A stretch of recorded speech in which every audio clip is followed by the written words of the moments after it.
Well, peace, friends. Good morning. So glad to see you guys. My name is Tiffany Norday. I'm the worship producer here at this campus, and I have my lovely co-host. Lovely. I'm Bob Trout. I was like, this is going to be an exciting Sunday doing co-hosting with Bob. But look at, we coordinated. We got our fall right. colors on, and we didn't even do that on purpose. Good job, Bob. So we hope that you guys are having a wonderful morning. We just want to open up and greet you guys. We have our first chat question. I want you guys to shout out, what do you need more of, hot cider or pumpkin spice? Hot cider. Okay, you guys are my kind of people. I like hot cider too. Is there a pumpkin spice in the crowd? I know there is. There's always somebody. There you go. There you go. Uh-huh. I knew you were here. God bless y'all. All right. As we open up, why don't you guys stand up, and we're going to start in song with our worship team as they lead us in song.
That's the beautiful thing about it. It's, the song talks about creation being all God's, which of course it is, but beyond that, everything is God's. If we claim His name, then everything we have is God's. All of our emotions, our fears, our anxieties, our anger, our pain, as well as our joys, our happiness. It's all His. And that's what it means to have your identity in Christ. So if we claim that, then we get to sing this.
Amen. Thank you so much to our worship team. Let's give them another hand clap for doing such a beautiful job. And with those two songs, all is yours and it is well, kind of goes with some things that we've seen in the media and the news this week that we wanted to shed some light to with the controversy that's going on in Israel. And that these are some things that we just wanted to bring up so that we as a community keep everyone involved in prayer. Both this is an international issue with what's going on in Israel. We're praying for peace and healing in that community and all around the world, but also to look inward locally. Some of you guys might have seen where there was a three-year-old little boy that was missing, and then police found him, deceased. And so we definitely want to lift that family in prayer. You might not know them, I don't know them, but we all can relate in some way of the sorrow and pain that family must feel. And so through it all, we're praying that their eyes are lifted up to God and that He gives them comfort and peace and answers. And even if answers are not provided, that God's powerful hand will bring comfort to those families. Amen? Yeah.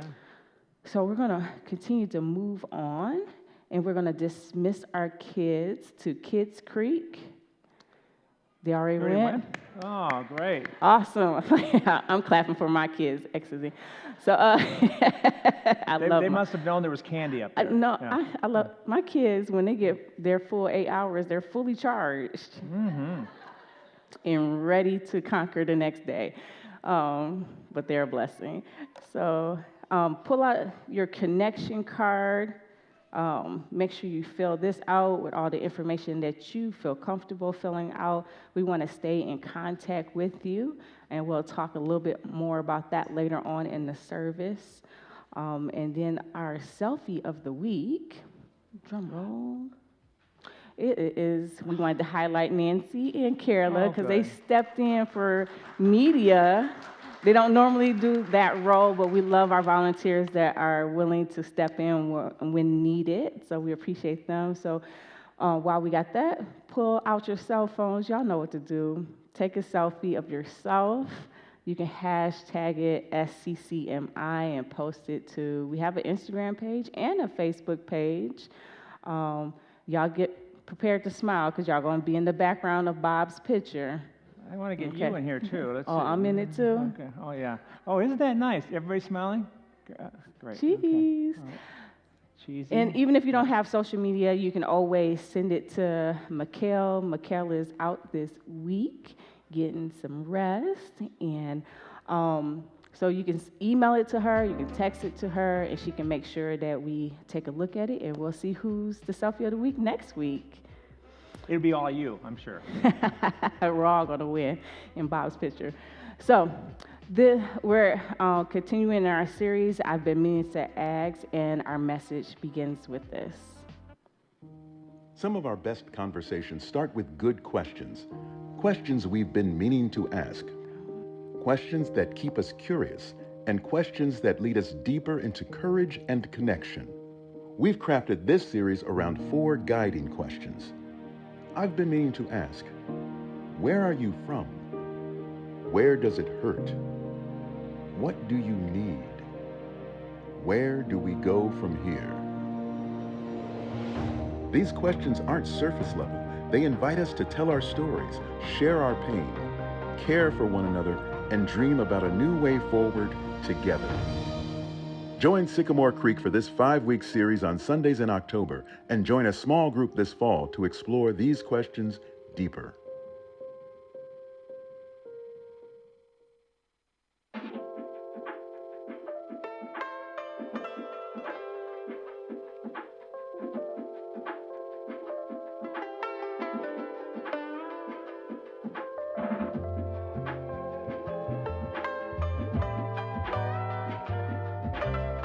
On a typical morning in our house, I get up around 6 a.m. I check my messages and shower, and then I start waking up the kids. I knock on the boys' door and poke my head in their room. Good morning, it's time to wake up. And then I cross the hall to my daughter's room.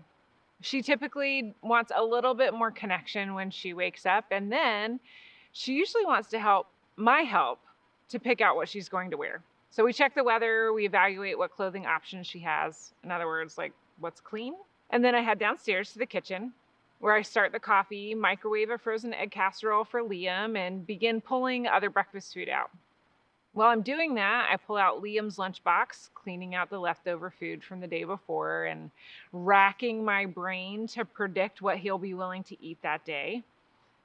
And at some point in the morning, Nathan has also gotten up and he's getting himself ready to start his day teaching. The whole time I'm watching the clock to make sure we get to the bus stop on time. And as the time ticks closer to 7:13 when the bus is due to arrive and Nathan needs to leave to start his workday, my energy gets a little more frantic. Does everyone have socks and shoes on? Are your backpacks packed and ready for the day? Do you have your IDs, your water bottles? Is there food we need to prep for tonight's dinner?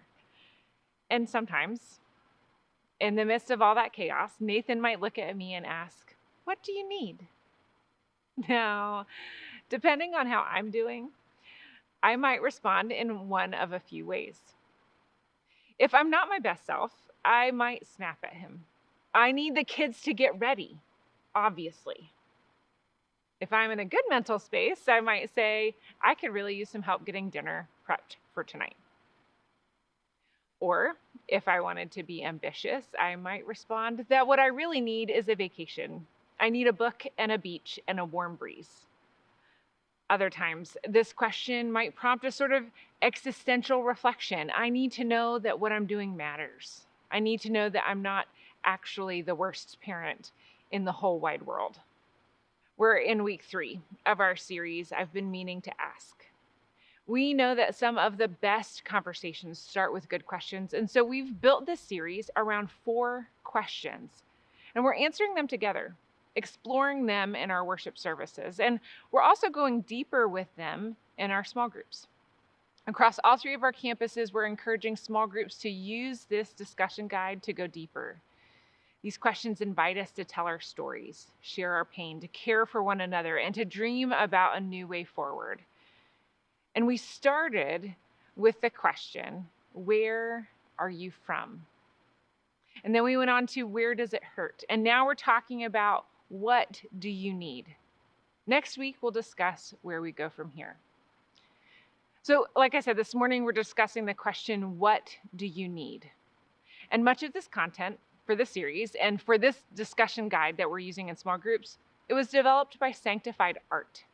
And today we're leaning on the reflections of Reverend Remington Johnson, whose video you might watch in your small groups. As a chaplain, she might have any range of answers to that question at any given time.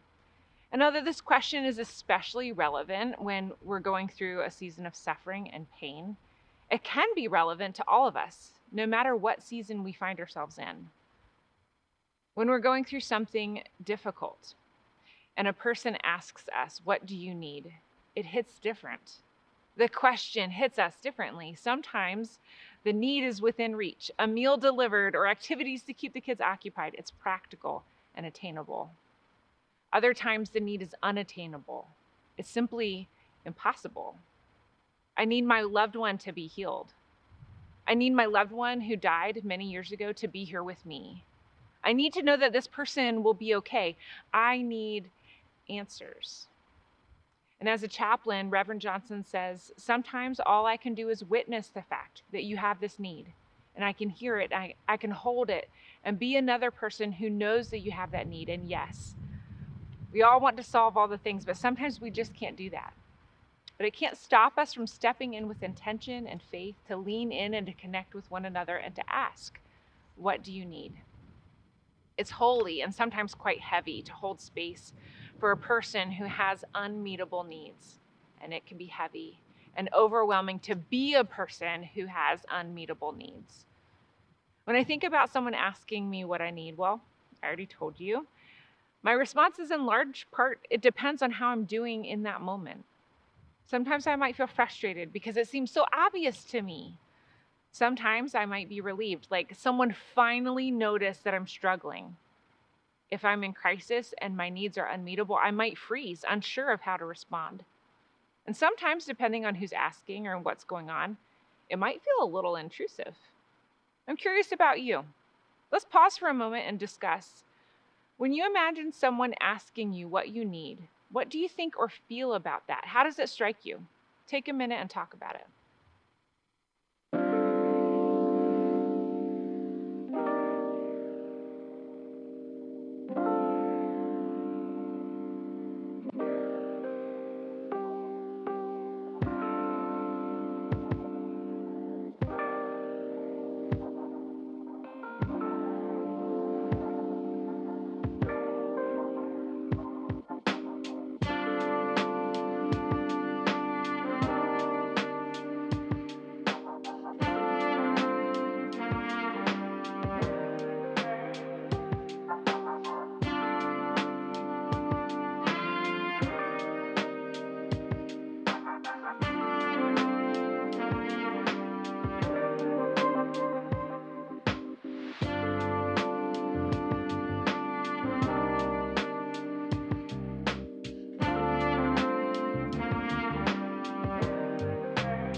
Okay, I like the banter. There's a lot of conversation going on. So we had some good examples in our conversation.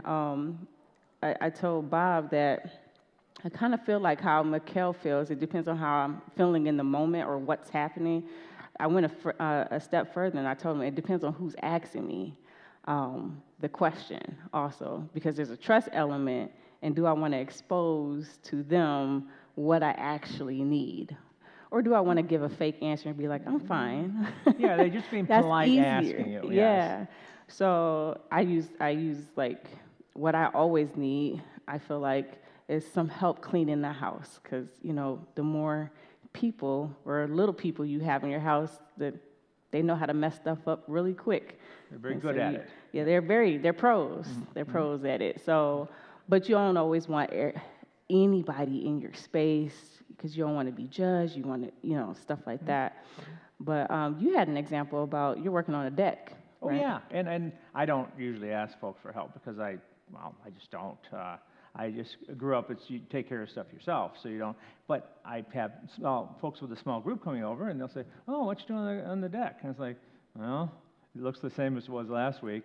And, well, and then I've had people say, hey, I can help you out. And I have had people help out, which is really, really cool. I feel like I have a hard time asking, but when they see that there's a need and just volunteer, I'm just terribly touched when that happens. And I think, oh, I suppose I could ask people more for, you know, tell people what I need and stuff, and I'm trying to do that. So Good job, Bob. All right, so we're going to continue with the message and see what else Mikkel has to share with us.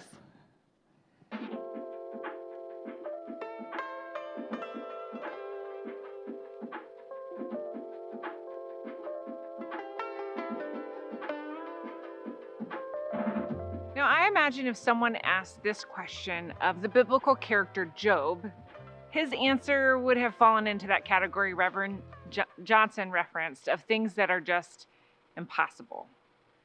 Job is a character in the Old Testament of our Bibles, and there's a book in the Old Testament that is referred to as Job. He was a stand-up guy who lost his entire livelihood and his children in one day. Job was a man whose livelihood, whose future was hanging in the balance. It was uncertain. News of this terrible day and his great loss makes it to his friends. When 3 of Job's friends heard of the tragedy he had suffered, they got together and traveled from their homes to comfort and console him.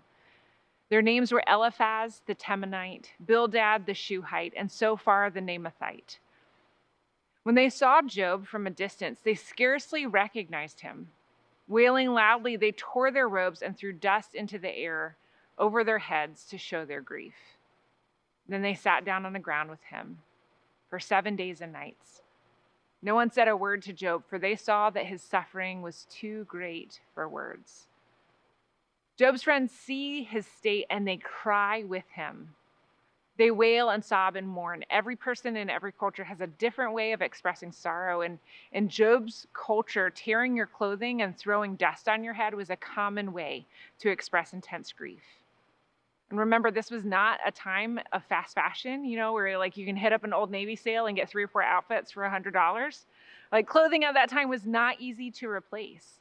There was a sacrifice in their solidarity, and they met his level of grief with their own. Brené Brown has described empathy by saying it's like seeing someone who's stuck at the bottom of a dark hole and descending the pit to sit with them. Empathy involves perspective taking, believing the person's experience and connecting with them. And empathy is vulnerable. Because for me to connect to the pain of another person, I have to connect with something in myself that knows that feeling, something that knows that pain. And where sympathy might try to rescue the person or at least on someone, well, at least it's not so bad, an empathetic response rarely includes the words at least. But we do this all the time, right? If a person says, I had a miscarriage, sympathy says, well, at least you know you can get pregnant. And yeah, I've gotten that one before. If a person says, I'm having a hard time navigating my relationship with my parents, sympathy says, well, at least they live close to you. John's getting kicked out of school. Well, at least Sarah is an A student. Sympathy is an attempt to make things better, to find the silver lining. And often sympathy is about making the spectator feel better by quieting the sufferer down. And then they can believe that they've made things better. But the truth is, rarely can a response make something better. What makes something better is connection. Now, in Job's case, his friends connected with him in 2 different ways. First, in a demonstration of emotion. It was big and loud and obvious. It was appropriate for the scope of Job's loss. Then they sat with him in the metaphorical pit. They sat on the ground with him for 7 days and nights. They didn't talk, they didn't offer condolences or try to fix what was going on. They just sat with him because they saw that his suffering was too great for words. Ugh. Has your suffering ever been too great for words? Or if that's not something you feel ready to confront today, have you ever sat with someone else whose suffering was too great for words? In this part of the story, Job was silent with his friends. They sat in mourning together. The weight of the grief silenced them. Sometimes grief does that to us. If you were to ask Job in that moment what he needed, what do you imagine he would say? I need my children back. I need help in my household. I need a way to make a living. I don't know. Sometimes grief affects us in such a way that we can't formulate a response to that question, what do you need? And many times what we need in those circumstances is someone to just sit with us. There are times that I've been in crisis, not ever to the extent that Job was, but my own real crisis nevertheless. And in those moments, it's become apparent to me how important it is to have trust in relationships. Last month, we had a series called Find Your People, and we talked about how much we need an in real life social circle. Your inner circle are 5 best friends, and then the circle works out to a large network. And when we're in crisis, we don't need our whole network to come and sit with us when we're ugly crying and questioning God. That space is probably for your BFFs and maybe for your village. And those people, they just don't come out of thin air. You might have to work at building those relationships if you don't have them already. And that's why we encourage everyone to get involved in a small group. That group might not become your BFFs, but they might be your village. Now, imagine for a moment that you had a close group of friends who wanted to support you when you were in a season of suffering or crisis. What would you want them to know? What information would help them to support you? Where would you want them to pursue you or to give you space? Let's take a minute and talk about that. What do you want your friends to know about what you need when things are hard?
Okay, good conversation.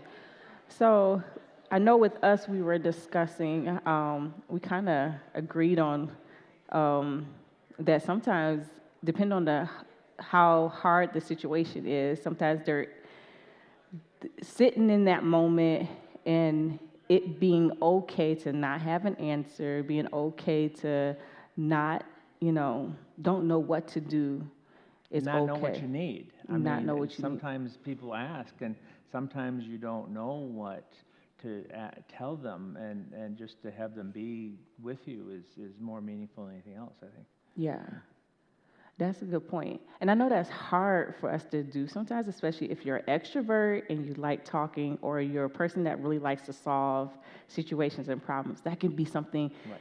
very, yeah, you're a fixer. I can see that. I know my husband is a fixer. He had to learn over the years, I just need you to sit here. Just give me a hug. You ain't got to answer, solve anything right now.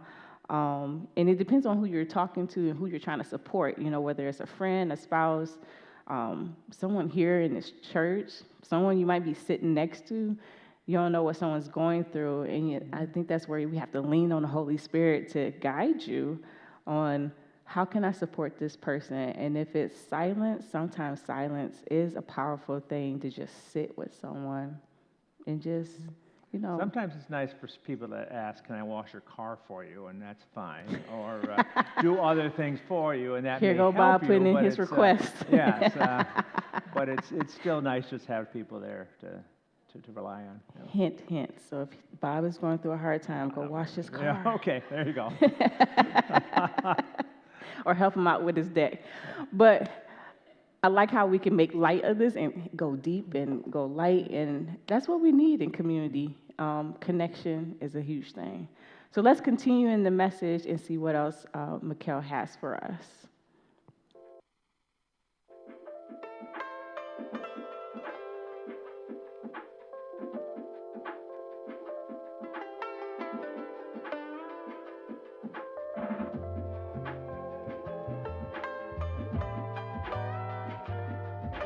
Sometimes we just need people to sit with us in our grief. But sometimes we can put into words the things that we need. Sometimes we have an answer to that question. What do you need? Job was our case study from the Old Testament, and we can use the Apostle Paul as a case study from the New Testament. In his letter to his protege Timothy, he concludes the letter. It's like after he shares his wisdom and advice, he concludes with a series of personal requests and greetings. Timothy, please come as soon as you can. Demas has deserted me because he loves the things of this world and has gone to Thessalonica. Crescens has gone to Galatia, and Titus has gone to Dalmatia. Only Luke is with me. Bring Mark with you when you come, for he will be helpful to me in my ministry. I sent Tychicus to Ephesus. When you come, be sure to bring the coat I left with Carpus at Troas. Also bring my books, and especially my papers. You can almost hear the desperation in his voice. This is a man who has experienced sorrow, asking for his friend to come and be with him as soon as he can. And by the way, bring my books and my papers, which I can't blame him, to be honest, like same. But a modern equivalent might be like, bring me an extra phone charger here. But beaten and imprisoned, Paul is writing to Timothy with the simple request, come quickly. He lists those who abandon him, and a few sentences later, he actually says, I hope that God doesn't hold it against them. In his greatest moment of need, Paul doesn't need revenge, but instead he asks for companionship. He doesn't need revenge, he needs connection. In essence, this is what we all need. For someone to come quickly, to gather the items we want, and to simply show up. In her artist statement for Paul in prison, Reverend Lauren Wright Pittman writes, forgiveness transforms Paul's life. It enables him to seek companionship and comfort instead of vengeance. And it's the essence of the message he carries. Forgiveness is the essence of the message he carries. It's the essence of the message he shares with the churches he's planting and the people he's caring for. And because of that forgiveness, he's able to say without bitterness exactly what he needs. This conversation takes a surprising amount of courage. It takes courage to ask, what do you need? And it takes courage to respond with candor, to answer honestly. But this question reminds us that we each have unique needs, and we can't assume to know what's best for others. It also prompts us to reflect on our own needs, priorities, and desires, which can sometimes be difficult to discern from one situation to the next. There is a real danger in assuming that you know best what someone else needs. It's so easy for us to convince ourselves that we have the answers without really listening to people who are in need. I mean, when we stop to think about it, of course, the person who's suffering is the best person to ask about what they need. But in practice, we often skip past that part. And what can happen when we skip past that part is that we sometimes wind up doing things that actually serve us instead of serving the person that we're intending to care for. In one of Dr. Martin Luther King Jr.'s sermons, he speaks as if he's reading a letter from the Apostle Paul to America. There's a section that reminds me of a part in Paul's letter to the Corinthians where Paul says, if I could speak all the languages of earth and of angels, but didn't love others, I would be only a noisy gong or a clanging cymbal. If I had the gift of prophecy, and if I understood all of God's secret plans and possessed all knowledge, and if I had such faith that I could move mountains, but didn't love others, I'd be nothing. If I gave everything I have to the poor and even sacrificed my body, I could boast about it, but if I didn't love others, I would have gained nothing. So here's what Dr. King writes. And remember, this is a letter that he imagines Paul writing to the church in America. But even more Americans, you may give your goods to feed the poor. You may give great gifts to charity. You may tower high in philanthropy. But if you have not love, it means nothing. You may even give your body to be burned and die the death of a martyr. Your spilt blood may be a symbol of honor for generations yet unborn. And thousands may praise you as history's supreme hero, but even so, if you have not love, your blood was spilt in vain. You must come to see that it is possible for a person to be self-centered in their self-denial and self-righteousness in their self-sacrifice. They may be generous in order to feed their ego and pious in order to feed their pride. People have the tragic capacity to relegate a heightening virtue to a tragic vice. Without love, benevolence becomes egotism and martyrdom becomes spiritual pride. The question, what do you need, decenters the one offering aid so that the one hurting has autonomy. They have autonomy to decide what they need, to decide how vulnerable they're going to be, to decide the scope of their needs. So let's pause for another chat question. Reflect on this line from Martin Luther King Jr. Without love, benevolence becomes egotism, and martyrdom becomes spiritual pride. How does today's question, what do you need, add love to that equation? Take a moment and talk about it.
But oh, Oh, okay.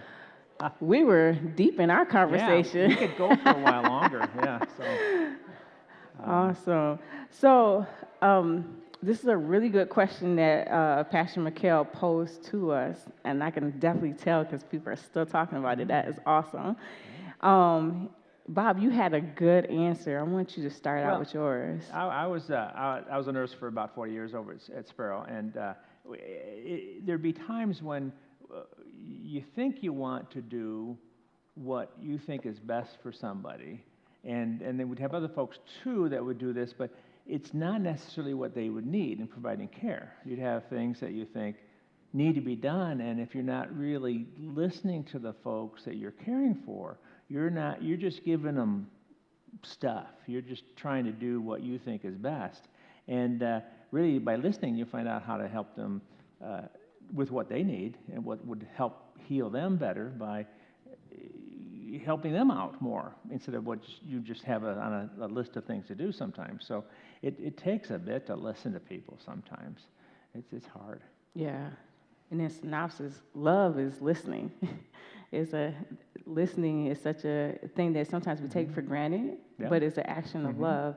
And I know with me last week, I was sharing with Bob that I'm in this is a type of village or small group. I always stay in a business cohort as I'm, growing into an entrepreneur with my studio. So we meet every other week, and this particular last week was an interesting cohort session where in Mikhail's last segment, where she talked about it takes courage to give the honest answer or to ask for help. So we were going around the room at the end of the session, and the presenter asked us, how do we feel after the session was talking about money. So money's always a touchy subject for entrepreneurs.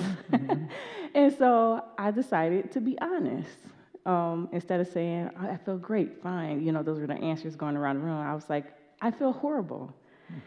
And then the room got quiet. I was like, oh, shoot. Maybe I shouldn't have said that. Maybe I shouldn't have been honest. But that's really how I felt in the moment. Not that the information was horrible, but that I was like, man, I messed up so many times. I did get some things right, but there's a lot of things I got wrong. How do I figure things out now?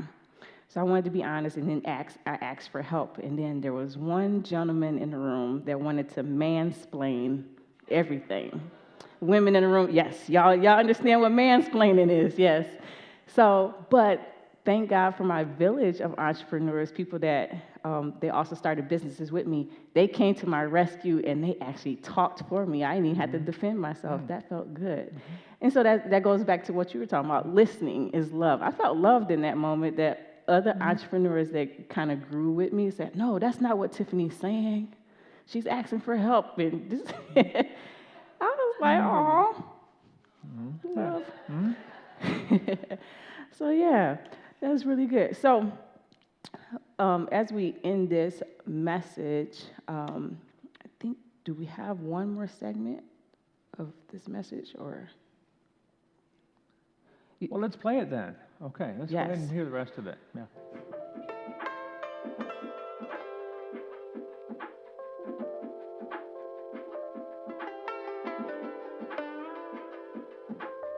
There is so much potential here for good things to come from this question.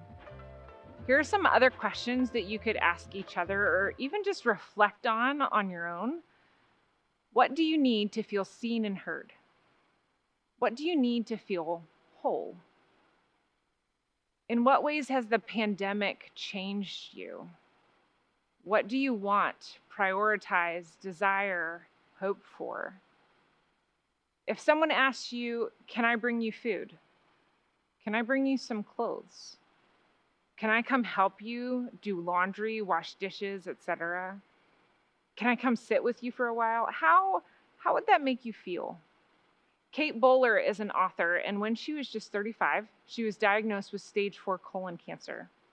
In her book, Everything Happens for a Reason and Other Lies I've Loved, she shares some things that in her experience have actually been helpful for people to say. And I'd like to share a few of them with you. Number 1, I'd love to bring you a meal this week. Can I message you about it? Bowler talks about how sometimes when people ask an open-ended question like, what do you need? And she's overwhelmed and in crisis, she sometimes freezes. If you know that someone who is in crisis, suggesting a few things that meet basic needs like meals can relieve some of the burden of doing the work of finding an answer so that the giver can feel helpful. This is a way to help. Then leave the details for later when the person has time to think about it. And it doesn't have to just be meals, How this plays out really depends on if the person being asked is in crisis or not. Bowler was in treatment for quite some time, and it meant that she had ongoing support. She said the first gift she received that wasn't explicitly about cancer was a gift to her. Number 2, oh, my friend, that sounds so hard. This is about listening without demanding more details. Let the person in crisis share what they want to share and how they want to share it. A person who used to be on staff here summed this up well. I just want to hear, I'm sorry and I love you. I'm sorry and I love you. And once you say the thing, don't feel the need to keep talking. In fact, the third suggestion is silence. The truth is that no one knows what to say. It's awkward. Pain is awkward. Tragedy is awkward. People's weird, suffering bodies are awkward, but take the advice of one man who wrote to Bowler with his policy: show up and shut up. And that show up part is important. We don't want to avoid acknowledging the hard thing because we don't know what to say, like, hi, and walking away. That's like seeing the pit a person is in, hearing them calling, and then just walking past because you don't know how to get down there to sit with them. Connection is important. And sometimes connection doesn't require words. Now, I want you to notice something about this list. It's about connecting with people, holding space for them, and meeting practical needs. This list is not about you. Now, I told you earlier about what happens when my husband asks me what I need when I'm stressed. And when the roles are flipped and I ask this question of Nathan when he's stressed, I have to remember that this question can evoke a freeze response in him. He's not able to come up with a response to that question on the spot. When I've made the question about me and demanded an immediate response, it's harmed our relationship. I'm slowly learning to suggest the question as a topic of conversation for a later time because it's a question that all of us need space to answer in our own ways and in our own times. Because your needs matter. They're important. Sometimes I wonder what our lives would be like if we actually cared for each other in this empathetic way. If we experience this kind of care and then we're able to offer it to other people, how much kinder and gentler and softer the world would be. Take a moment to imagine something difficult you've experienced in the past or are experiencing now. Maybe people cared for you in this way. How meaningful was that to you? Maybe people didn't. What would it have been like if they had? And knowing how much it did mean or would have meant for people to pause, for people to connect with you and your pain, can you make it your best effort to do the same for others?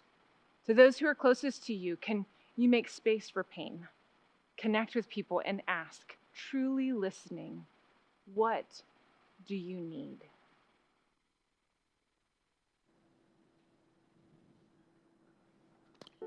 Amen. Did you guys enjoy that message?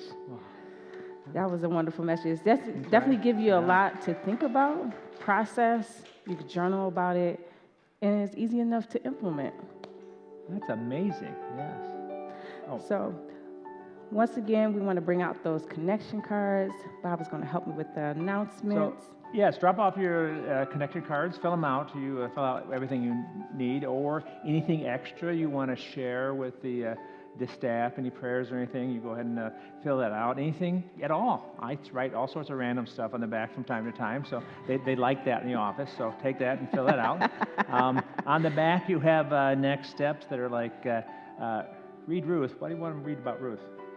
Do we know? Because Ruth is saying some nice things that we need to hear about. All right. They are nice things. Thank you. Get together with someone to pause, connect, and listen deeply and dress up for Halloween, not next week, but for the week after that. First 2 weeks, dress up for Halloween. It's not actually Halloween, but we'd like to see everybody in their costumes.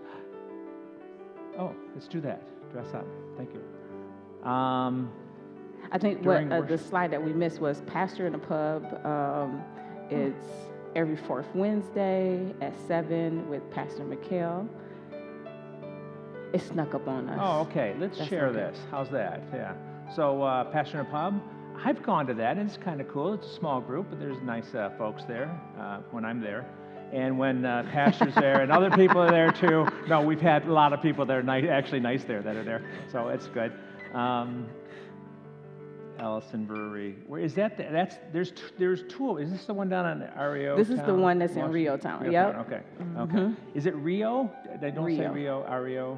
No, like not Rio in Brazil, but Rio. Rio. Okay. R-E-O. So it's Rio Town. I told you this was going to be a fun Sunday with Bob. All right. October 25th. Thank you. We have a serve challenge this week. Get in the band. Anybody wants to volunteer? Is this is there a call out to this? This is a call that if you are a singer, you play an instrument, we definitely want to know what your talent is.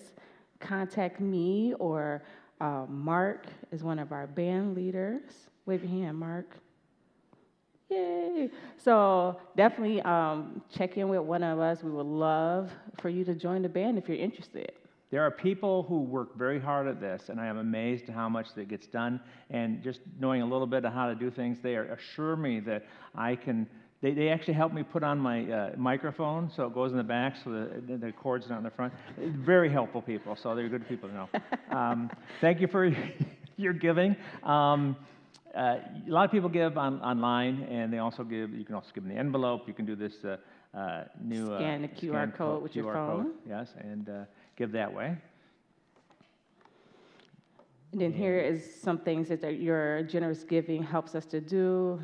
A lot of us got a chance to experience the celebration of the Eastwood campus. They're up and running and over there, fully activated, and we're happy about that. 3 campuses. How y'all feel about that? Let's give a hand clap for that. That's great. Thank you. Good Sycamore job. Creek is growing and impacting our city. So So our last shout out question, what do you need more of? Time, sleep, food, community, music, or all of the above? Time. I hear some time. Yeah. All of the above. Sleep, yes. All right, as we conclude this service, let's stand up and join the band in song.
Such good news, right?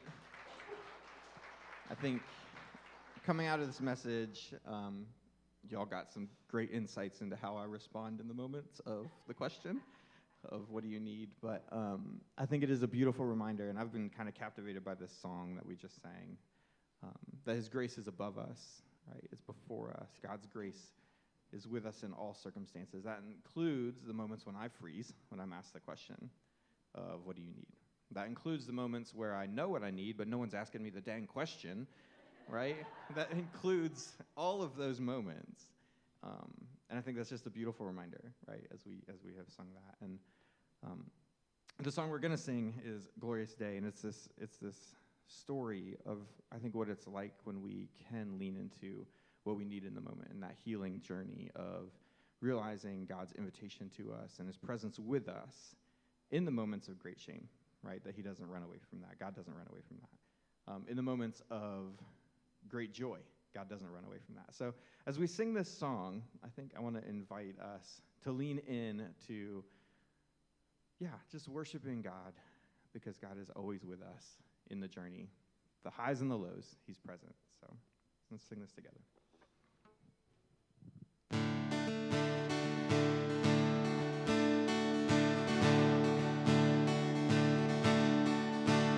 I was buried beneath my shame. Who could carry that kind of weight? It was my tomb till I met you. And I was breathing but not alive. And all my failures I tried to hide. It was my tomb till I met you. You called my name, and I ran out of that grave.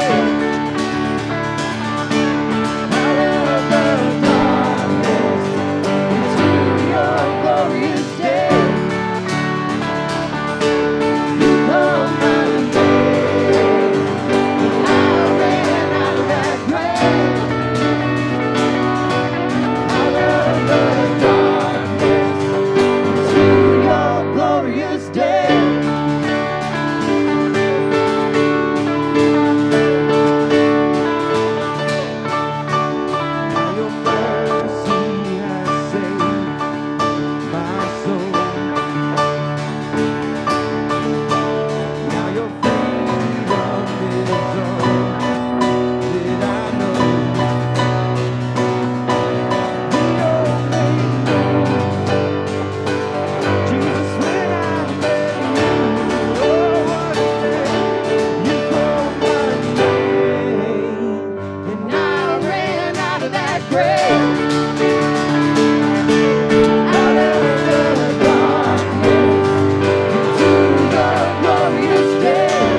Amen. So join us next week as we're continuing this series. I've been meaning to ask. Next week, Pastor Tom is preaching, and we're featuring Where Do We Go From Here? So until then, I want you guys to be curious, be creative, and be compassionate. Go in peace.